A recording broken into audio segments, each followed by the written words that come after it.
I'm Mark Neuenschwander, and I've been thinking. I've been thinking about this autographed baseball that I keep on my desk here in my office. I've also been thinking about my first lecture in pharmacy automation.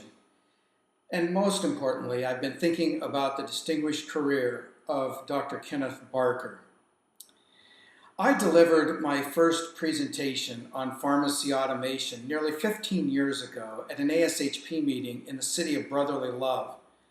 The room was packed. Okay, it was a small room, but hey, sometimes who's there matters more than how many.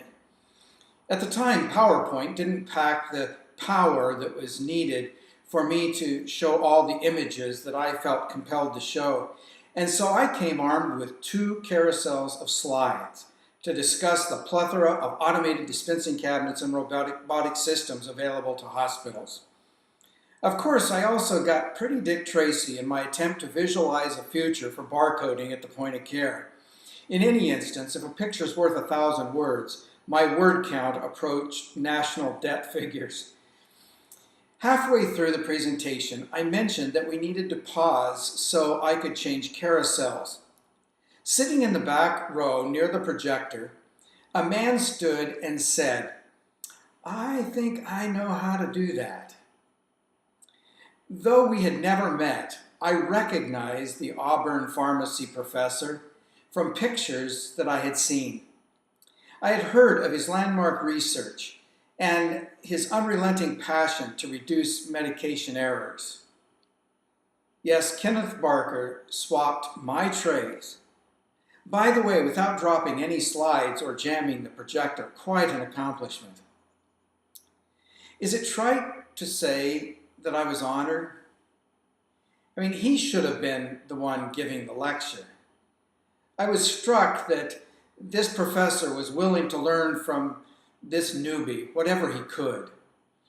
At the end of the lecture, while others were politely applauding, the gentleman who changed my slides smiled and simply gave me a thumbs up.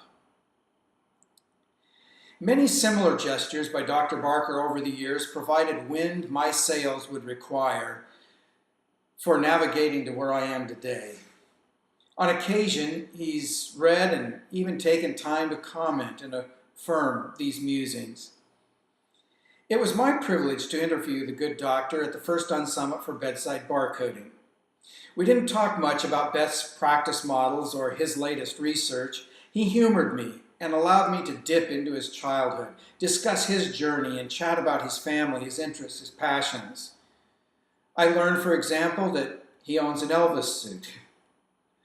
Now, while I'm no James Lipton, I did steal the 10 questions with which the host of Inside the Actor's Studio concludes each interview.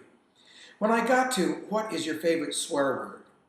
Dr. Barker paused and said, "Well, my wife says when I get mad, I whistle." Dr. Barker's career reminds me of a line from the Bible.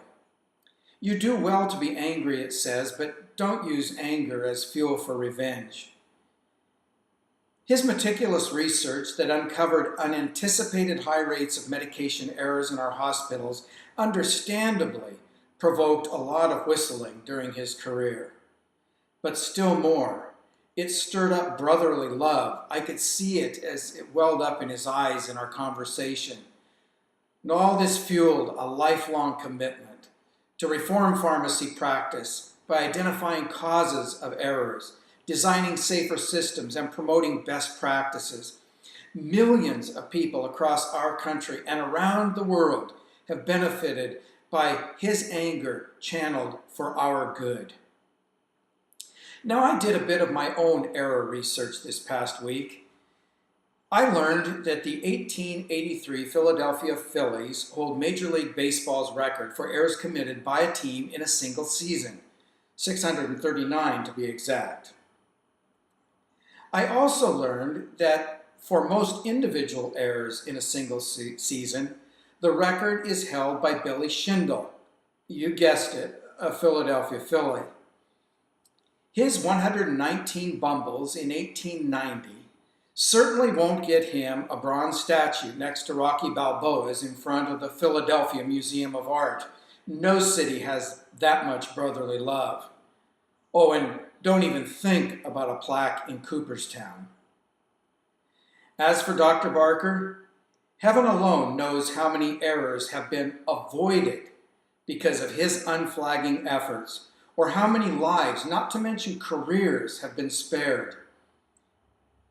At the end of my interview, I made an unusual request.